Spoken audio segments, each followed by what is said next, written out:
Hello and welcome to this video where we're going to cover tips on the essay part of the exam. I'm going to show you how to generate ideas quickly for the essay, and I'm also going to show you how to time and plan your essay so that you complete it in time and have enough time to check for errors. Alright, before we get into that, I just thought I'd share with you why I'm doing this video course for free. So you might have noticed that 90% of the content that's part of this video course is out for free, and the reason that I chose to do it is because so I've been running this, I've been helping people pass the PT academic exam for the last 4 years, and at the end of 4 years I wanted to do other things. I wanted to learn new things. I didn't see myself doing teaching PT academic for a really long time, but what really I found rewarding during that period was the results that people got. A lot of people got really good results, ended up passing the PT academic and applying for their visa and moving to Australia, and seeing that, knowing that the impact that it had on people's life, really wanted me to share the content that I did have and put it out there so that more people can use it. And at the same time, I was also really passionate about another cause, that is conserving our environment and planting more trees. One of the reasons that I chose to move to Australia is because I really liked the nature out here, and I was also not too happy with the pollution that was in the country that I'm from. I'm originally from Mumbai in India, which was really polluted at the time, and yeah, I thought of a way in which I could put out this content for free and use whatever income that comes from selling a template and use that to plant more trees, which help the environment. Yeah, so that's kind of why I'm doing this, and I hope you guys are enjoying it and finding it useful. Um, and if you want to support it, you can find more details in the link somewhere around there. All right, so that's just a little bit about me. Let's get into this video and let's help you pass this exam in the shortest possible time. All right. So coming back to this essay part of the exam, make sure that you are only using words that you can spell. If you're not sure about the spelling of any particular word, don't use it. I already kind of covered this before. Use diverse vocabulary and avoid repetition. So avoid using the same word twice in the essay.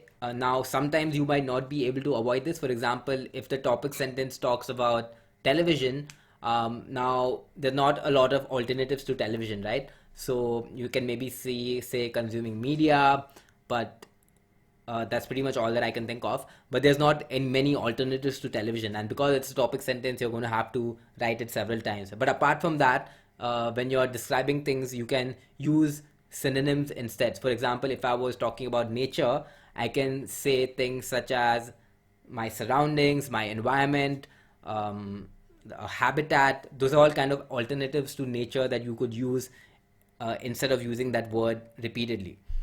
So that's something to think about when you're checking your essay. Make sure there, if you can remove any particular word that has been repeated too many times with a synonym, then try and do that.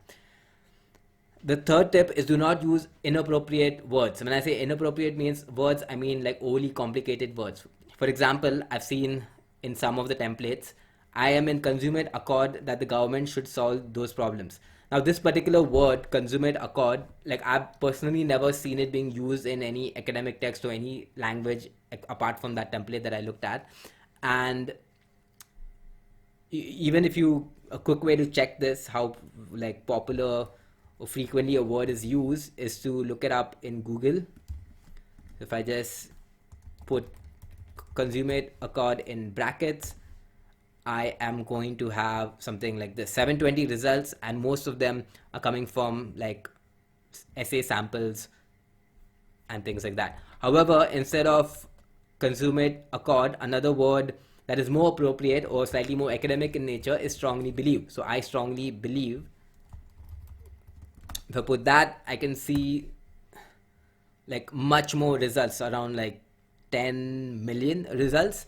So you can, that's a clear indication that it's kind of more frequently used in English than consummate accord. So you want to avoid using these words that you've kind of never heard before, but you're just picking it up from somewhere. So don't use it unless it's from a really trusted source. And you have a lot of these templates going on where they have words like this, and this can actually penalize you in the exam. The software scans for these instances to see if there are words that are not frequently used, and if you use them, it doesn't do too well from a vocabulary perspective. Now, on the other hand, you also need to be aware of not using too simple words. So if you use, another way to say strongly believe can also be I think. So Like we say, I think if you Google that, there's about 1 billion results. Now, you might think, okay, wow, that's a lot of results and I should use it in the exam. However, I think is not something that's kind of very academic in nature. Strongly believe is kind of somewhere in between where it's used in academic text. I think is kind of more conversational and formal and informal, which is what you want to avoid in the essay as well. So yeah, the only way that you're going to get good at this is A, use a template, B, consume a lot of academic text, uh, or consume a lot of media that is kind of not too informal in nature, and then you kind of know what words are used frequently. Cool. Another tip, read the topic sentence very carefully and include the content in your answer. In the below example, talk about all three sentences. Okay, so this is an example of a question. Acidification of oceans, deforestation, air pollution, freshwater pollution. These are just some of the environmental problems facing the planet. Who do you think should be responsible to solve these problems? Is it the government, organizations, or is it up to each individual? Now, in this question, it is broken down into three parts. Now, so you want to make sure that all of those points are covered. So you want to include some of these keywords in your content as well. You want to answer this question directly, that who do you think is responsible to solve these problems? You know, you need to pick one of these, and basically you need to cover these keywords into your answer and answer these questions directly in your introduction and provide supporting points in your main body, similar to the format that we went over in the previous video. Yeah, so that's just something to keep in mind. But talking about this question in general, I personally think that it's up to individuals, government, organizations all together. If we come together, we can solve these environmental problems. Okay, the next point, important to have a logical flow of sentences and present your answer in the correct manner. Refer to the essay template. Yeah, so if you follow the structure that I went across before, we kind of we are logically structuring the introduction, main body, conclusion, and it's kind of well put together. Cool.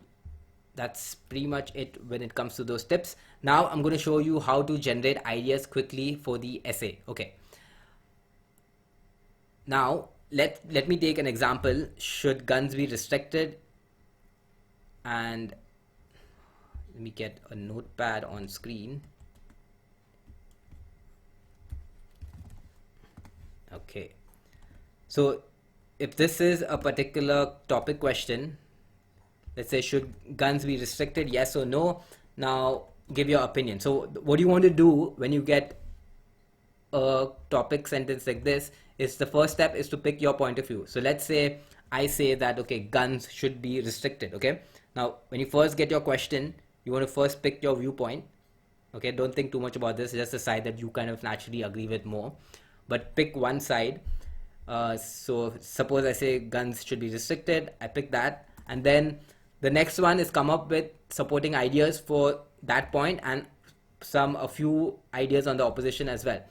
So for supporting ideas, I can come up with things like recent massacre, accidental damage, minors may use, fall into the wrong hands by criminals, maintain social harmony, gun abuse. So these are all points that I can say which are supporting restriction of guns. Okay. To show you how it would actually look like, I can say something like accidental shootings. I can say mass shootings. I can say damage of property. Why else should guns be restricted? People not trained. Okay, and so I'm not going into a lot of detail. I'm just like keeping my word count to below 4, which is key. Don't write a whole lot sentence. We're just brainstorming ideas at this point. And I'm also going to ask some other question. Okay, why should guns be restricted? Why should we not use guns? Because they kill people and it's not good for society. Okay, so that's kind of my point, supporting points that I've taken for this. Now I want to see the opposite side. Okay, why should guns not be restricted? So I can say maybe for personal protection, then I can say freedom of use. Then I can say something like, why else should guns not be restricted? Avoid government restrictions. Then yeah, so those are kind of 3 points that I can think of. Cool. So once you've done that, you picked up your point of view, then you brainstorm ideas for your point of view and the opposite point of view. So you should do this in less than a minute, which we kind of did. And then you fill in the blanks appropriately. Now, once you have this, you can use a template and just fill in the blanks. Okay. Now, if you want an actual template that works, look at the next video where I go over that. But this is kind of the base for your main body 1, your main body 2. You already have the point that you agree with. In your main bodies, you can add these as supporting points for what you're doing. Cool. So that is how you generate ideas for the essay quickly. So you spend 1 minute kind of doing that, and then you move on to the next steps, which is what we're going to go on to next. Okay. So this is how you now plan and time your essay. So you spend the first 30 seconds to 1 minute going through the topic sentence. Now, like I said, it's very important to kind of clearly understand what is being asked in the topic sentence. You spend 1 minute brainstorming ideas like I demonstrated before, and the key thing here is not to spend too much time thinking about what is coming out. You don't want to judge your ideas. You just want to put them out there as quickly as you can, and later on when you're writing the essay, you'll have a chance to kind of expand upon it. The next point is, once you have these ideas on here, you spend around 10 minutes to write down the template. If you're using a template, if you're not using a template, you just want to spend the next maybe 13 minutes or so kind of putting together the points that you've written into sentences, into the format that I'm using. If you're using a template, you want to first just take around 8 to 10 minutes to write down the template, and you want to spend maybe the next 7 minutes to write down the ideas, fill your ideas into the template. And at the end, you always want to keep around 5 minutes to 3 minutes to check your answer. So if you stick to the structure, you're never going to fall short of time. Most of the time spent in writing an essay actually comes from this point here, thinking about what you want to say. And if you're doing it individually, separately, as you're writing the essay, that's when people actually tend to struggle with timing. But if you batch your idea generation at the beginning of the essay, and you focus more on using that content along with the templates in the middle, and you save time to check your answer, you're going to do really well in the essay part of the exam. Cool.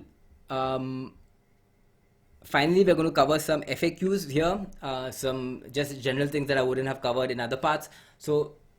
Or questions that I've received frequently in the past. So what would be the ideal timeline to write an essay? So 15 to 17 minutes is ideal, and then 5 to 3 minutes to check the essay is what you want to aim for. What is the word limit to aim for? So 200 to 300 words is again ideal. Sticking to the lower end of that spectrum is better because you don't get any higher marks for writing more words. Can you use the same template for 2 essays? Yes, you can. If you have a really good template that you're using, you can use that for 2 essays. The Pearson scores each essay individually and doesn't compare an essay with the other. And we've tested this in the mock test, and our students have tested this in the exam, and they've told us they've used our templates, and they've told that they have not had any negative impact by using the same template in 2 essays. So you can use the same template in 2 places. Backspace impacts spelling myth. I don't know how this rumor came about, but some people have said that if you use a backspace in the exam, your spelling scores decline. I can say this is 100% not true. You can use the backspace to correct anything that you want. Your spelling scores come from spelling mistakes that you made, so it doesn't come from using the backspace key. The last one, can you carry forward time to the next essay or summarize it in text? No, you can't. So for each essay you get 20 minutes of time to complete your essay, and for each summarize it in text you get 10 minutes. And even if you complete your essay in say 15 minutes, it's not like you get 25 minutes for the next essay, you still get 20 minutes. So make sure you're using your entire block of time to check your essay for any errors before you move on to the next one. And if you really complete your essay maybe in say 15 minutes and you've checked it and you have 2 minutes, just like relax, don't move on to the next question because it's not going to be added on, you know. You might as well take a quick break, refresh. If you have some finger lime around, maybe have that, but I'm sure you're not going to be able to do that in the exam. I'm really obsessed with this finger lime. I really like it. I've heard that it's really high in vitamin E, especially the pink one. It's really high in vitamin E. So yeah, make sure you have some finger lime once you're here in Australia, and it has 3 times the vitamin C of a mandarin. That's a fun fact that you're not going to get anywhere else. Alright, that's it for this video. That covers the essay part of the exam. I'm going to go into the template, and if you need a template and if you want to use that, I'm going to cover that in the next video. I'll see you guys soon.